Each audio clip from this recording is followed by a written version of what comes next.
జై హింద్, జై భారత్, జై తెలంగాణ. ఫ్రెండ్స్, నేను మీ Girish Daramuni. Welcome to our channel Chitragupt. Abhijit, నీ ఆస్తులు ఎడికైనా వచ్చినాయి మామా? అభిజిత్, మీ నాయన జీతం ఎంత మామా? సెంట్రల్ గవర్నమెంట్ ఎంప్లాయీ ఉండే కదా, ఎన్ఎండిసిలను ఎంఐడిసిలను ఎక్కడను. అభిజిత్, మీ నాయన జీతానికి నువ్వు చదివిన చదువుకి ఫీజులు ఎట్లా కట్టిండు మామా? అభిజిత్, నీ ఎడ్యుకేషన్ ఫండింగ్ ఏడికైనా వచ్చింది మామా? సౌరవ్, తు భాడా కైసా పడతా తారే? తెరకు కుछ తనఖా తో తా ही नहीं. అసలు నీకు ఒక సోర్స్ ఆఫ్ ఇన్కమ్ అయితే ఉందో లేదో నాకు డౌటే. ₹1,00,000 కిరాయి ఢిల్లీలో ఎట్టెట్లా కట్టినవురా? పైసలు ఏడికైనా వచ్చినాయిరా? ఇవి నేను అడుగుతున్న మాటలు కావు, నన్ను అనుకుని. ఆరంభమైంది, ఆట ఆరంభమైంది. తాండవ్ హోగా ఆర్ హోనా చాయే. తాండవ్ అవుతుంది, మామూలుగా కావద్దు నా కొడుకులది. అల్లా కల్లోలం సృష్టిస్తామని అనుకురు దేశంలో నా కొడుకులు. నీ ప్రొటెస్ట్ జెన్యూనే, నీ ఆలోచన మంచిదే, బట్ నీ ఆచరణనే అయోమయంగా ఉన్నది అభిజిత్. చలో బాత్ కడితే మజా వస్తుంది కదా. ఇప్పుడు ఇంకా మజా వస్తుంది, జర చూడు ఇనుండ్రి. ఫండింగ్ క్వశ్చన్స్ ఏమొచ్చినాయి గిరీష్ అని చెప్పి మనం మాట్లాడితే, ఇవాళ ఒకటి నాది కీలకమైన క్వశ్చన్ ఏందనంటే, అసలు నీకు పైసలు ఎడికైనా వచ్చినాయి వీళ్ళకు? నువ్వు చదువు బయట దేశాలలో చదివినవు, ఏడికైనా వచ్చింది నీకు ఆ చదువు? నీకు ప్రొటెస్ట్ చేయనికి, అరే నీ అమ్మ మా ఏదైనా పని చేద్దామని పైసలు ఇస్తే చెప్పు మా అమ్మ వస్తా అని చెప్తారు ఎవరైనా. నీకు అంతమంది జనాలు నీ ముఖం చూసి ఎట్లెట్లు వచ్చిర్రానా అన్నది నాకు అర్థం కాలే. సో ఈ అలిగేషన్స్ ఏదైతే మా మనసులో నడుస్తున్నాయి కదా, మాకు జర ట్రాన్స్పరెన్సీ కావాలి అభిజిత్, అవునా కదా? అభిజిత్, జబ్ బాత్ ఆయేగి నా ముద్దేకి पैसे पैसा मुद्दा एपड़ते वस्तुंदी కదా अभिजीत, तो तेरे बाप को भी खींच के लाएंगे. तुम हमारे प्रधानमंत्री के माँ को गाली दिया था ना, आपके इन्फ्लुएंसर मिलके. మీరు అందరు ఇన్ఫ్లుయెన్సర్లు కలిసి మా ప్రధానమంత్రిని అన్నారు కదా, అమ్మని అక్కని అయ్యని ఎట్లా వర్త అట్లా మాట్లాడారు కదా. ఇప్పుడు మీరు ఆన్సర్ ఇయ్యండి. తెరా బాప్సే పూछने का था एक सवाल. మీ అయ్యను ఒక క్వశ్చన్ అడగాల. భగవన్ రావు దిప్కే, నేను అడగలే మళ్ళీ ఈ ప్రశ్న, ఒక ఆర్టీఐ యాక్టివిస్ట్ ఒక క్వశ్చన్ అడిగిండు. ఏమని అడిగిండంటే, భగవన్ రావు దిప్కే జీతం ఎంత ఎంఐడిసిలో ఉద్యోగం చేస్తున్నప్పుడు అభిజిత్ దిప్కే ఎడ్యుకేషన్కి ఎట్లా ఫండ్ చేయగలిగిండు? హాజ్మోలా వేసుకున్న డైజెస్ట్ అవుతలేదు అని చెప్పాడు.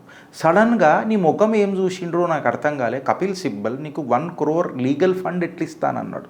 ఇంత లార్జ్ ఎక్స్పెన్సెస్ మీ నాయన ఎట్లా ఫండ్ చేసిండు? तेरे बाप को तो खींचना पड़ेगा ना रे. तेरा बाप से पूछ के बताना जरा एक बार, एक छोटा सा पॉडकास्ट करेंगे क्या चित्रगुप्त में అనేది ఒక ప్రశ్న. యుఎస్ఏలో చదివి నువ్వు, యుఎస్ఏలో కరెక్టా రాంగా? మాకు ఉప్పర్పల్లిలో చదివిద్దామంటే అయితలేదు రా భయ్ మా పిల్లలని. ఫీజులు తట్టుకోలేకపోతున్నావు, మీ నాయన అమెరికానే తట్టుకున్నాడు. అప్రాక్సిమేట్గా 1 crore per year. ఏ రకంగా ఈ కాంట్రవర్సీ జర షార్ప్గా అవుతున్నది. 1 కోటి సంవత్సరానికి మీ అయ్య ఎట్లా కట్టిండు?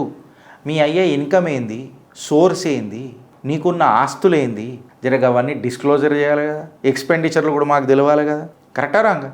ఇప్పుడు ఆర్టీఐ వేసిన యాక్టివిస్ట్ది క్వశ్చన్ సింపుల్ అబ్బా. ఏమని అన్నాడంటే, డిస్ప్రపోర్షనేట్ అసెట్స్ ఏమన్నా ఉంటే దాన్ని ఇన్వెస్టిగేట్ చేయాలి. వాస్తవం కదా, ఖచ్చితంగా చేయాలి. అంటే డిస్ప్రపోర్షనేట్ అసెట్స్ ఏమైనా కనబడుతున్నాయి అని అంటే మళ్ళీ ఇన్కమ్ సోర్సెస్ కూడా వెరిఫై చేయాలి కదా. ఎందుకు అని అంటే మళ్ళీ ఒక కాంక్రీట్ ఎస్టాబ్లిష్మెంట్ అయితే చేయాలి కదా.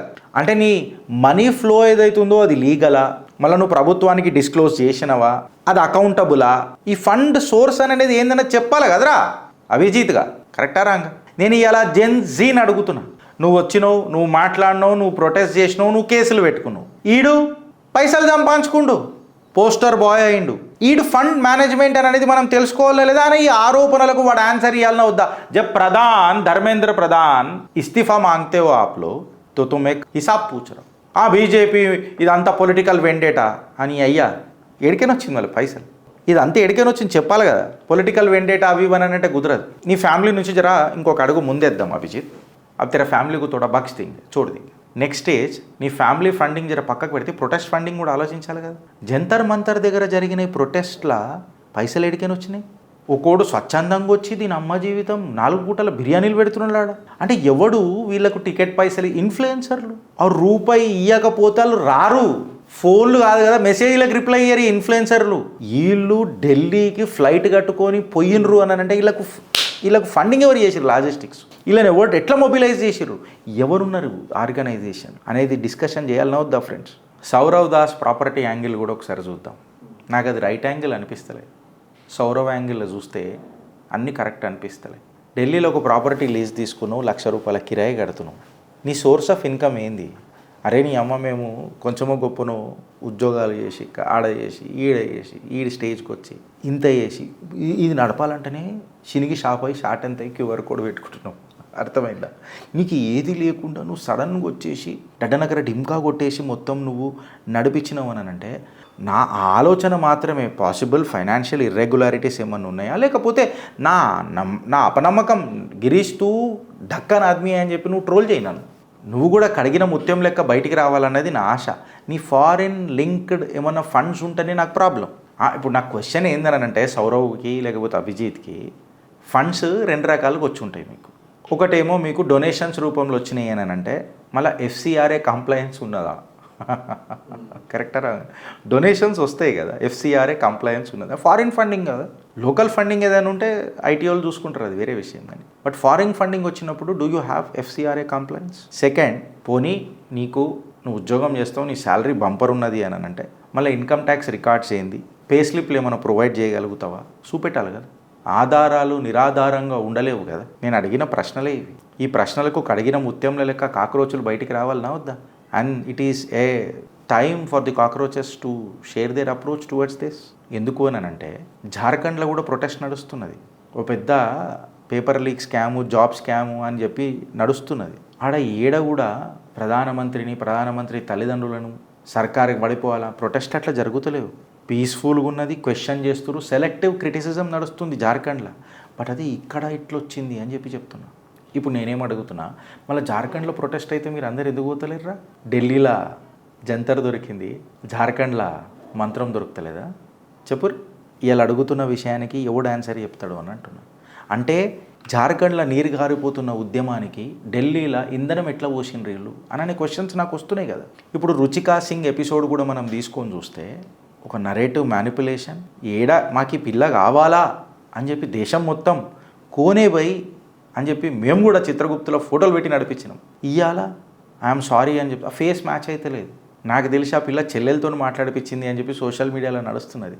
అగర్ హేనా మోదీజీ, మీరు అన్నారు చూడు వదిలేస్తా అని అన్నారు చూడు, నేను మిమ్మల్ని వదిలప్పుడు నేను తుచ్చ ప్రాణిని ఉండొచ్చు మీ ముంగట, కాకపోతే ఈ విషయంలో వదిలా. నువ్వు నా ప్రైమ్ మినిస్టర్, మీరు నా ప్రైమ్ మినిస్టర్. వ్యక్తిగతంగా మీరేందో నాకు అనవసరం. But you are my proud prime minister of Bharat, independent Bharat. ना प्राइम मिनिस्टर नाने अंत जिगरलदम्मा. आपका 56 इंच का छाती अगर 5.6 के ऊपर श्रिंक हो गया तो वो मुझे पता नहीं, लेकिन आपको देख के मेरा 56 इंच का छाती जो है ना 70 इंच का हो जाता है. And this is a fact. ఆ పిల్లు వచ్చి ఏదో కొంచెము విక్టిమ్హుడ్ ఫ్రేమింగ్ చేయంగానే మీరు క్షమాభిక్ష పెట్టేద్దాము అని అంటే వద్దు, గడపర దిగాల్సిందే. Constitutional argument clear, freedom of speech is protected, but abusive speech has to have an action. We have to reasonable రెస్ట్రిక్షన్లను పెట్టి వదిలేయాలనంటే కుదరది. అని ఫారిన్ ఫండెడ్ పొలిటికల్ ఇంటర్ఫియరెన్స్ ఏదైతే ఉంది కదా మొత్తము, దీని మొత్తం బయటికి తీయాలి సార్. మోదీజీ గారికి నా రిక్వెస్ట్. ఇప్పటిదాకా ఈ ఫారిన్ హ్యాండిల్స్ ఇవన్నీ మనం మాట్లాడుకున్నాం వెనకటికి వేరే దాంట్లో #హైజాకింగ్ అని చెప్పి. ఏదైతే అన్లాఫుల్ వైలెన్స్ అండ్ ఇన్ఫ్లుయెన్స్ జరిగింది చూడు, దీని మీద కార్వాయి ఉండాలి మోదీజీ, మీకు దండం పెడతా. వదలకండి Modiji. Leader of the opposition prime minister ఇంటికాడ కూర్చొని ఏంది ఇది? ఏదైనా అనాప్షనాప్ జరిగిన ఉంటే అందుకే ఇలా ఫండింగ్ మొత్తం బయటికి తీయాలి మోదీజీ. ఈ స్ట్రీట్ పాలిటిక్స్ చేసే అంత పైసా స్ట్రేట్గా వచ్చిందా లేకపోతే అడగోలుగా వచ్చిందా అనేది కూడా బయటికి తీయాలి. ఇది కేవలం ఒక పొలిటికల్ అటాక్ కాదు, దీనికి ట్రాన్స్పరెన్సీ చాలా అవసరం. ఏడికైన పైసలు వచ్చినాయి, ఎవడెవడు దిమాకులు పెట్టిండ్రు, ఏ పొలిటికల్ స్టేట్స్ ఆర్ ఏ దేశాలలో మ్యానిపులేషన్ జరిగింది, ఎవడాడు హకీం మండల్, అర్పితా సర్కార్ ఎవరు, పైసలు ఏడికైనా వస్తున్నాయి, పోలీస్ యూనిఫామ్లు వేసుకొని వచ్చి దీన్ని కథలు పడదామని అనుకున్నారు. ఇవన్నిటి మీద కార్వాయి జరగాలి మోదీజీ. మీరు క్షమించినా మేము క్షమించం, వాళ్ళని మీరు తెలిసి క్షమించినా మేము ఊరుకోం. భారత్ మాతాకి జై.